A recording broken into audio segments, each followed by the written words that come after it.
Today we're going to be talking about how to get media passes for concerts, festivals, and events, what are the different types of passes, and how you can get them to shoot for your favorite artists or brands as a videographer/photographer. My name is Evan Huynh, welcome to 11% Tutorials. For the past 2 to 3 years, I've been freelancing as a solo videographer and have gotten media passes to shoot for events such as Coachella, ComplexCon, Rolling Loud, and more. I'm going to be going over how I landed these passes and how these events led me to going on my first tour with Lil Baby a year ago as a photographer. Let's go. Now, whether you're a photographer or videographer, maybe you just started or you've been shooting for a while, this video is for you. First, you need to know what not to do. Bad news, most events and venues don't allow professional cameras, hence why you need a media pass. These are typically classified as cameras with detachable lenses, but it's all entirely subjective to what event you're trying to shoot for. It's important to know this because some people have no idea that they're not allowed to bring professional cameras and then they're just not let into the venue because they bring all their pro equipment. There are some exceptions like ComplexCon, for example, which allow you to bring in professional cameras, so just make sure that you read the event FAQ entirely. Most venues do allow point and shoot cameras or VHS camcorders, so if you want to experiment with shooting events first by just buying tickets, you can totally bring a point and shoot to most concerts. I know some great photographers who've taken some awesome photos on a point and shoot, so you should definitely check it out. Now, first up, you need to know about the different types of media passes and the reasons they exist. First, there are press passes. Most people usually confuse press passes and media passes as the same thing, but press passes are a little different compared to media. Press passes are specifically for public press and news outlets. Think of CNN, Fox, New York Times. These are all press outlets and they fall under the press and journalism category. These passes are given to photographers working under an outlet with reach and influence. The events or artist PR teams give these passes to outlet photographers in hopes of getting more eyes and attention on their event in exchange for typically free admission to their events. Some really big brands such as Coachella won't even give free admission with a press pass, so you still have to buy a ticket. But like I said, everything is subjective to which event you're shooting for and the context, so remember, please read the FAQ. So how do you get a press pass? For a press pass, most people forget, but you first need to be working under an outlet that does news or some type of press coverage. And then you have to either submit a press application form provided by the event or send an email. Now don't worry and skip ahead just yet. You don't need to be part of like Vogue magazine or New York Times to get one of these passes. There are actually a lot of smaller press outlets you can join in your community, including a school/university newspaper, a local hometown newspaper, or even a journalism club at your school. You can usually find them by doing a quick Google search or just asking around your community. Smaller outlets usually always open to more help, so just reach out to them and say something like, hey, I love your outlet, I'm a photographer, I can take some great photos, I would love to contribute to your publication. I'm sure most outlets would be thrilled to have you join. Now keep in mind, you probably won't be getting paid for this, but you have a platform now that you can apply for events under. Now once you join an outlet, you can apply for press applications under them as long as your outlet publishes some sort of content on it. Whether that be an interview, an article, an IG story even, make sure you talk with your editor about covering the event before you shoot it. Now for finding these press applications, press forms aren't always usually provided, but you can usually find them in an event FAQ or by Googling XYZ event press form. Most of the time it's a Google form, you can just fill out your info, followers, and reason for applying. If there's no form, always send an email to the event's official email address. Now this next part is very important, and this is usually where most people fumble the bag. So I'm gonna be showing you an email template that I use to get my press passes for my outlet, the Sundial, but let me first explain the importance of having a mission statement. You have to have a mission statement for wanting to do coverage on an event. Think about it from the event or artist perspective. They want to get as much exposure as possible, preferably coverage that puts them in a good light. In your mission statement for covering the event, be honest and have a message and theme in mind that you want to share. For a press pass, you are not just a photographer, but you're also a journalist and storyteller in a way. For example, when I did Rolling Loud this year for the Sundial, our mission was to inspire other students from our school that they too can build careers in a creative, diverse space such as the music industry. It doesn't have to be super cringe or anything, but please just don't say that your reason for going is to take cool photos of an artist or to make like a cool highlight video. They probably already have photographers for that, and that will not get you a press pass. This right here is an email example template I've used to successfully get press passes for smaller shows in LA. As you can see, I state my name, publication, and reason for covering, which is a hip hop series that we were writing at the time. And then a clear specific ask for a press pass. Very simple. Of course, not every time it will work, but just try sending this to the venue email, artist manager, venue manager, tour production company, or any party affiliated with the event.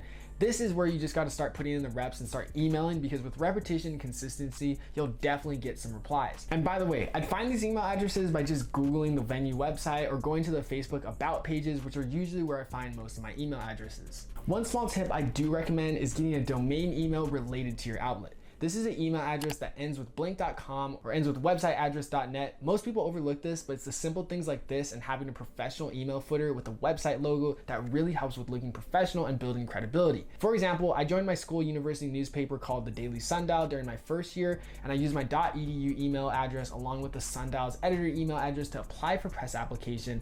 It lets the event know that there's a real organization behind you and it's not just some random photographer kid. If you don't have a domain email address for your outlet, or you don't want to pay the $6 a month for a Google business account, you can always just start a new Gmail with the outlet name to look more professional and also have a nice footer too. Next up are guest media passes. Now these types of passes aren't literally called guest media passes, but they do exist and can help you bring a camera in while also usually giving you more exclusive access. While I don't usually use this method anymore in my career, this is actually how I got my start in shooting events. For every event, there are usually a few groups of people who are allowed to bring in extra members of their team. These can be vendors, sponsors, exhibitors, or even artists themselves. Most of the time, their name or logo will be on the event flyer.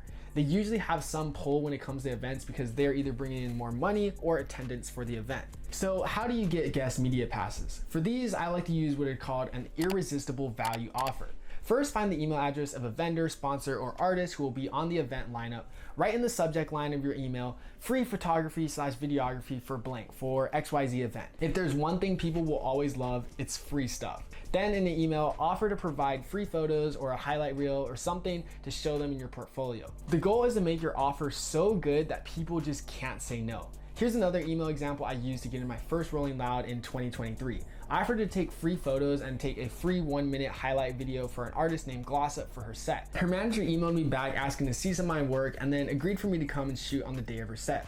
I got this like day 2 wristband artist pass, and then I also got this like cool lanyard right here and VIP access to the Loud Club, which was actually a really cool bonus. That night I got to take photos of Don Toliver and Travis Scott shooting from the pit from my very first time. And by the way, this was not the only person I'd emailed offering this. I believe this was like the 220th personalized email I'd sent out for this one event.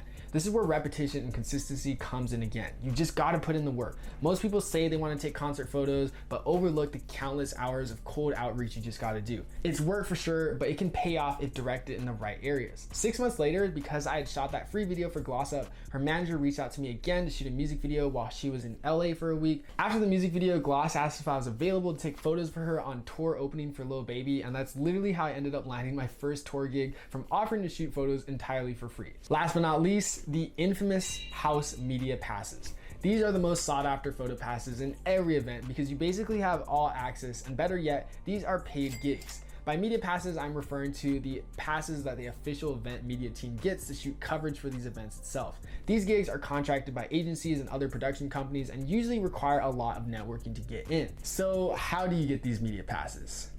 It depends. My first media team experience was for Coachella 2023, the same year that Frank Ocean unfortunately pulled out on week 2, but whatever. I got that gig by literally just grinding my ass off networking all summer during events, and I eventually met a videographer who knew a bunch of festival production connects. I honestly wasn't even like planning to shoot for the event. It just happened like from a combination of like talking and introducing myself to every other videographer I met, and then I also post my work. The videographer I met saw a concert highlight I did of Complex Con and was impressed by it, so he ended up referring me up the chain and I got that gig.